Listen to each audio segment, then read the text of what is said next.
Hibang Melhoi la nu na him Tuni chun na smart in na hoye Ipiti kisi ma hi chai na hi Tuni chun na Melhoi ki dang e Ka lung tim le ka lei le ka kam hi Ka tu tang zo him him poi Na kom hin vela ang laya koya Ka lung se de Di zing ding bo Lung in ka ge Hibang Melhoi la nu na him Tuni chun na smart in na hoye Ipiti kisi ma ki chai na him Tuni chun na Melhoi ki dang e Ka lung tim le ka lei le ka kam hi Ka tu tang zo him him po Na kom hin bela ang laya koya Ka lung se de Di zing ding bo ka ge Uyin na sam hin mut len zin zenin Ngol lai ka lung tim Nap tui mang zin zene Lung si khut dao ka hi Lei san tit tan boy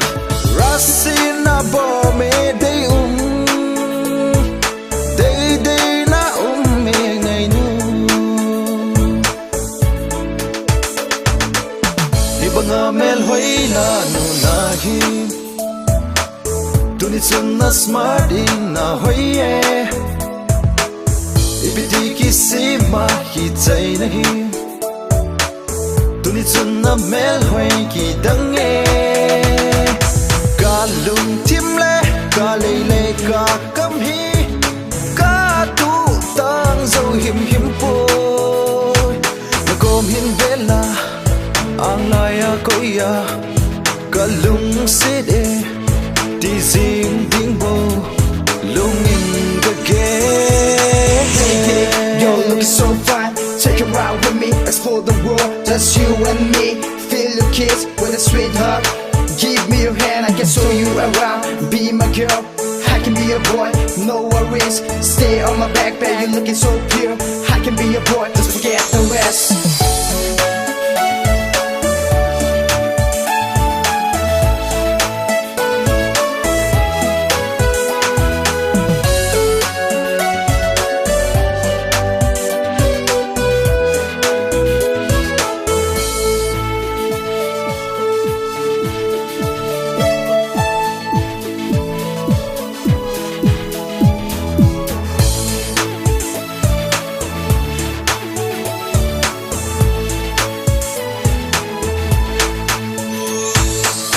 Zatam la nang bukan vezinge nang bukan muzi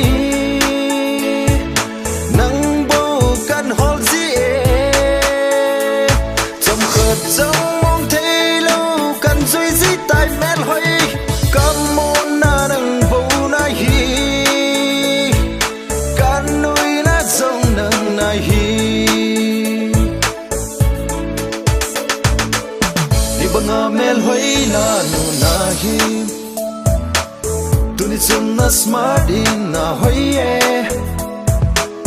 Ipiti kisi ma hi chai na him Tuni chun na Melhoi ki dang e Ka lung tim le ka lei le ka kam hi Ka tu tang zo him him poi Na kom hin vela ang laya koya Ka lung se de Di zing